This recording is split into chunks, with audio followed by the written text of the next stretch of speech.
Hello and welcome to my webinar on how to build strength in your 40s.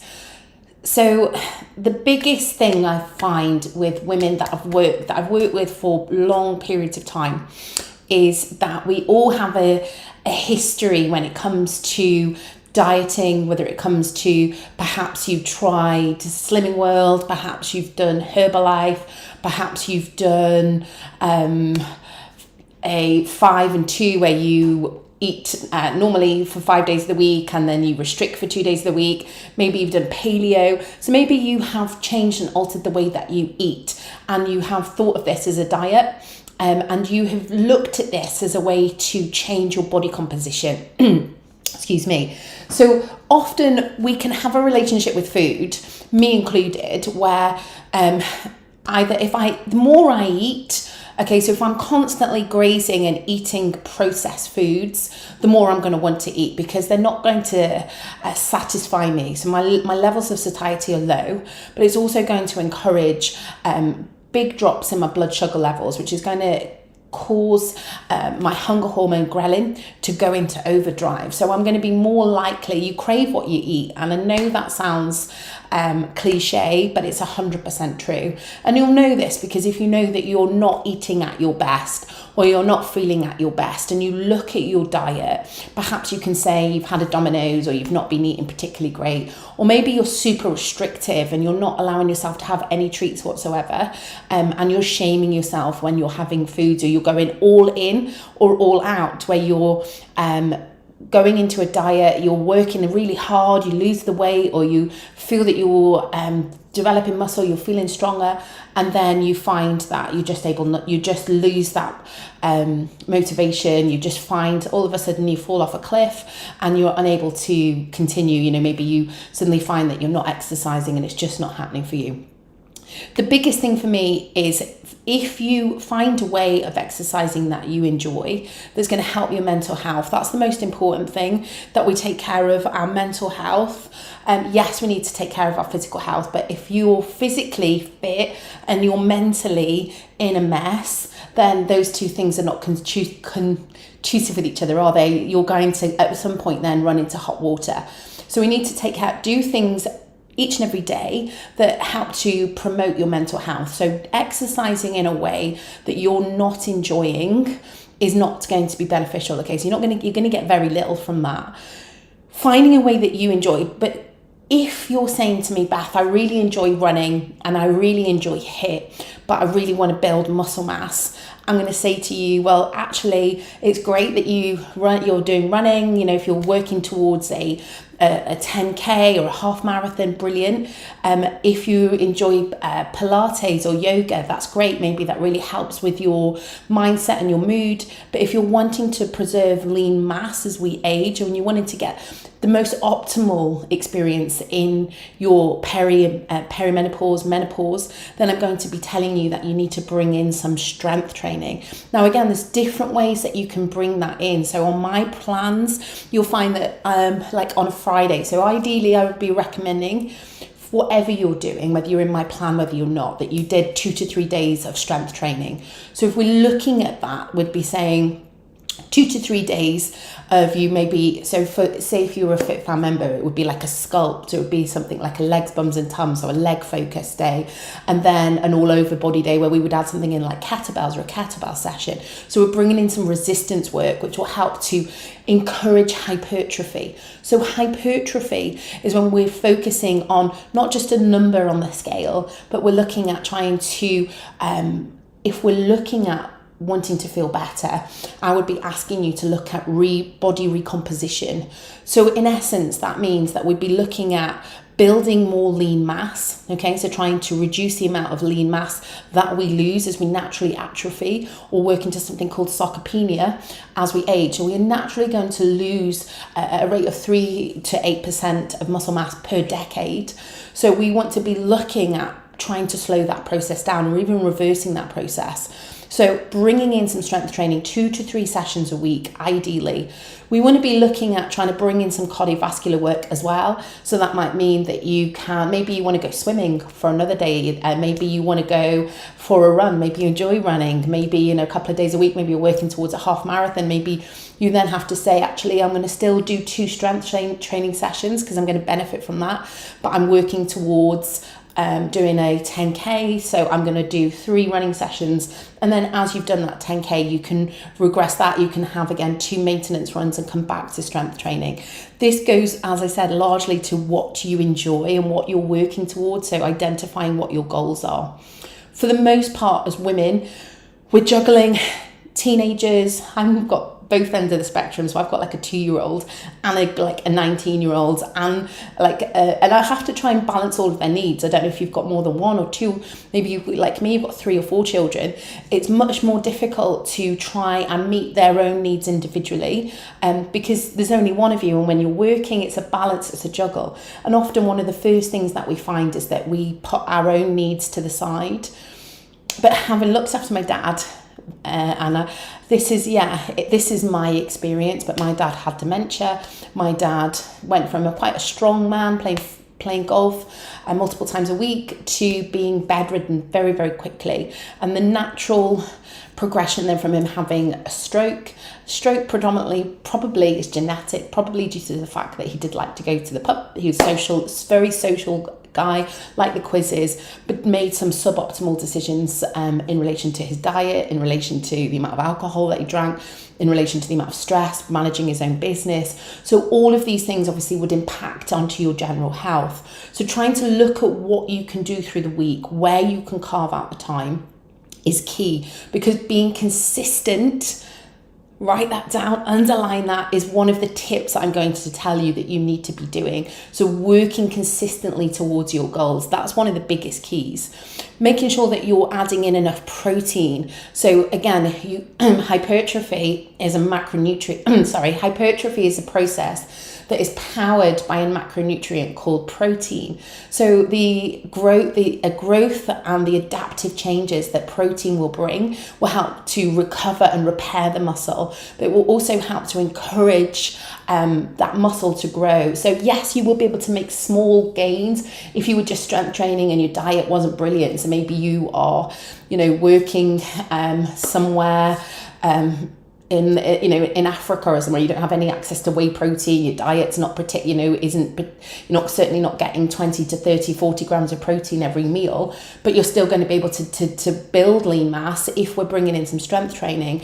But it's going to be quite limited, and it's going to be even harder for women because we have lower testosterone levels. Yes, we can still build muscle, but the size of the mass is going to be much less than a man. So quite quickly for me, having my 19-year-old son, very quickly overtake what might have taken me 10 years of training to get to, very quickly took me in relation to like my bench press, my shoulder presses. He's way above what I can lift now. And for a long time, I would enjoy the fact that I could lift heavier than him. But there is always going to be, if you like, a ceiling of the progress that we're going to make. But there's lots of things that we can do by making sure that we're consistent, making sure that we're having adequate protein to help fuel, to repair and restore our muscles so that they can grow in hypertrophy. So that essentially, if you think of it like a brick wall, we're throwing stones at the brick wall. That's the natural progression of age. So you're naturally going to find that we naturally atrophy. And if you're not having enough protein, if you're not strength training, that wall is going to kind of stay the same. And over time, it's going to start to lessen, so that, if your muscles become more like a raisin as opposed to a nice juicy grape. But if we stay hydrated enough, we're eating well, we're using and activating those muscles. So we're contracting those muscles.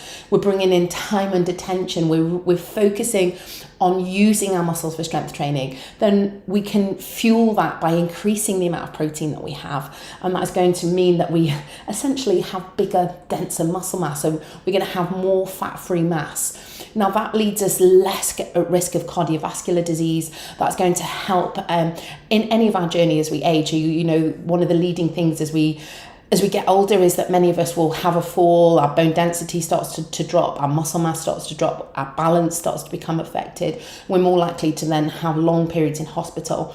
And having had my dad, when he went into periods of time when he was in hospital, is where I saw some of the huge, big regressions. Now, if you're a nurse, I'm not going to apologise because it's not your fault, but it is something that happens, and it'll be something that you'll be aware of. For me, if we can spend more time at home, if we can spend more time independently, and if we can work on making our bodies stronger as we age, then we're going to be in a more stronger position as we get into our 50s, 60s, 70s, 80s. One of the other things I'm going to say that I would recommend is that, I've got some, I think that's Weetabix.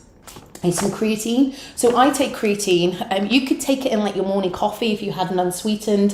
This one is a flavoured one, and actually when I take it, it kind of gives me like I've had a cup of coffee.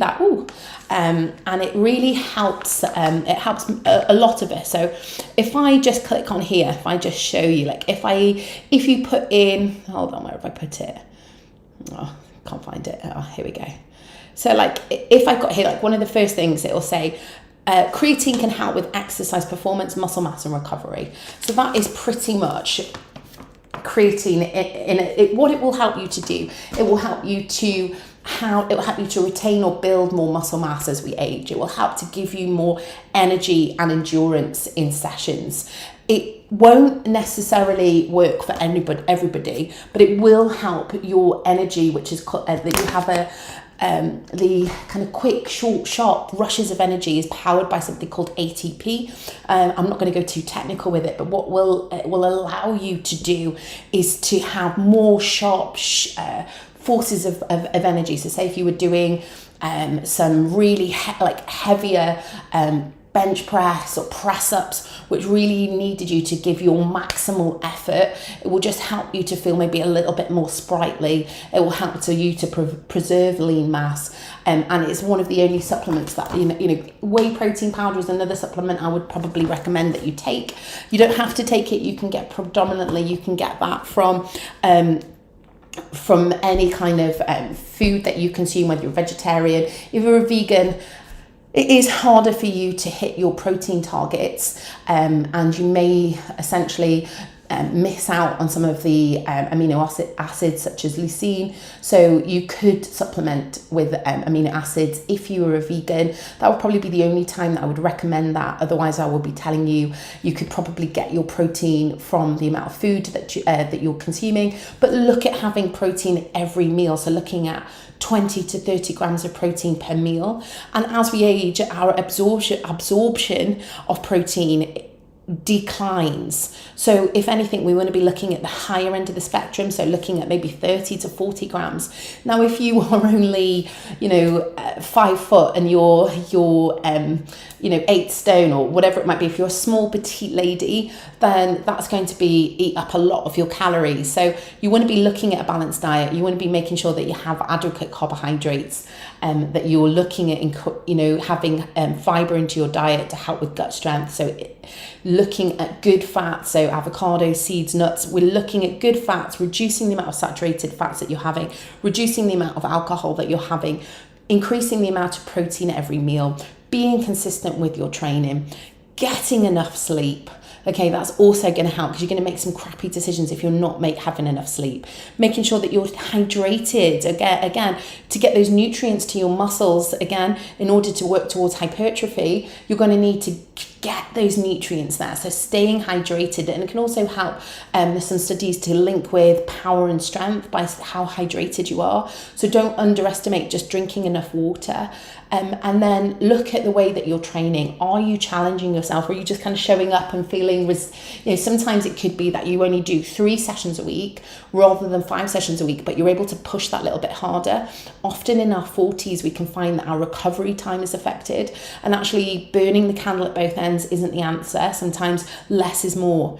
Now, if you're not somebody that's not training at all, and I'm telling you less is more, that's not like the green card to say it's okay, you can check out. It's okay if you only do 1 or 2 sessions. If you can and you feel that you can recover, I train 5 days a week and I can recover from that. But I also do recognize when I have days where I feel like burnout could come and I need to take a complete rest day, where sometimes in the past I may well have trained when I've felt unwell or if I've not listened to my body. I've trained and that has brought on the onset of something much more sinister. I felt been ill for a longer period of time. I've also pushed myself where I've kind of felt like I was punishing myself. That sometimes how lean you are and even how fit you are doesn't dictate your worth. So it doesn't matter if you are a complete beginner, it doesn't matter what your body weight, it doesn't matter how much muscle mass you are. And often I see people, or they'll say to me, you're an inspiration. And I'm like, I'm really not. I'm just somebody that's been doing it for a long period of time. It's my craft. I am empowered when I see other women feeling empowered, and it can make some huge changes as I've talked about our 50s, 60s, 70s, 80s, so we can live a more independent life for a longer period of time. We can be more capable, so we're less reliant on other people, so staying disease free for a longer period, not just increasing the length of our life, but increasing the amount of time that we have. But also you're going to be able to build lean mass. If we're looking at taking creatine, it can help you reduce the risk of injury. It can help your strength and power. It can help to increase the size of your muscle mass. So all of these things, if you couple that with a high protein diet, with drinking enough water, with getting enough rest, and with being consistent, then we're on to something that's good. What I will say is don't just pick up the dumbbells that that you can pick up. Sometimes it's okay to pick up a heavier set, to invest in a heavier set, or to go to the gym, try a weight that feels a little bit heavier. Yes, slowly build up to reduce the risk of injury. If you're going with a 7 kilogram and you suddenly go to a 15, that's a big leap.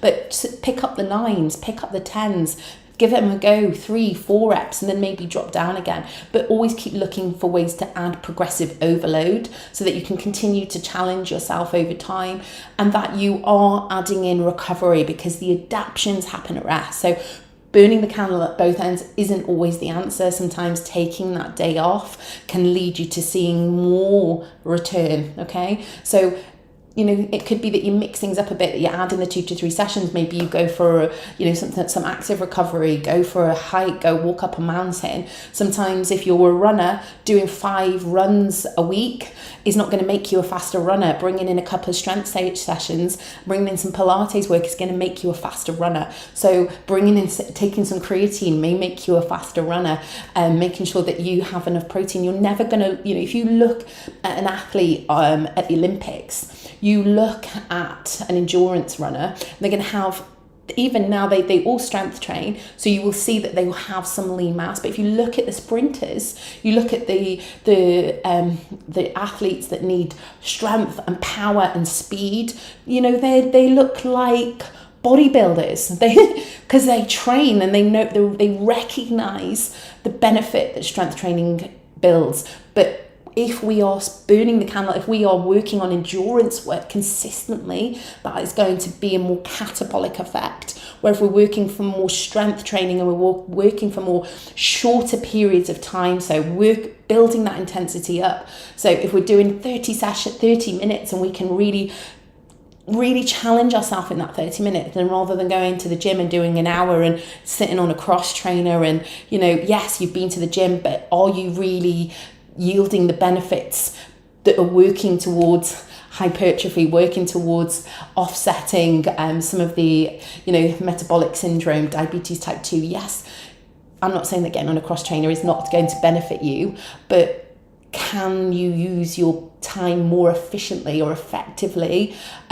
Yes, probably. You could actually just park a little bit farther away, park 30 minutes, park for 10 minutes away, 10 minutes there, 10 minutes back, compared to if you're kind of just going through the motions. So look at the way that you're training, look at how consistent you are. Maybe look at having somebody like myself that's going to give you that accountability, give you those continuous reminders to progress. That's one of the things that I struggled with often in some of the group exercise classes that we would be delivering, where we would not be allowed to talk about nutrition. We would not be allowed to, or many other people that may just get you doing the same things over and over again. Actually, we need to be looking at other ways sometimes, bringing in some progressions, looking at ways to continue to challenge yourself, looking at maybe what your training program is looking like, how challenged you are in those sessions, and how much you enjoy those sessions. So again, just heading into a HIIT session, if you want to work towards building lean mass, doing burpees, they're going to make you feel wrecked, and they're designed a lot of the time in lots of classes just to kind of make you feel, but they're not. Just that feeling of sweating or make you feel like I work really hard doesn't always correlate with how beneficial, or whether that training session is actually truly working to your goals. There's a place for every exercise, and there's ways we can modify exercises and progress exercises. And I'm not going to tell you that I'll never bring in a burpee, because I do, but they're not my favorite. They're not my favorite exercise. There's lots of other more beneficial exercises that I like to program into my sessions. I hope this has been beneficial to you. I hope that some of the things, maybe you're going to think about drinking more water today. Maybe you're going to think about buying some creatine. Maybe you're going to set your alarm a little bit earlier, or maybe that you're going to sign up to my next plan, which starts this Monday. You can go onto my website, www.bethandavisfitness.com, and you can sign up there, and I will see you on the next block. Thank you for your time. Much love. I hope that, please let me know if you managed to check it out. Bye.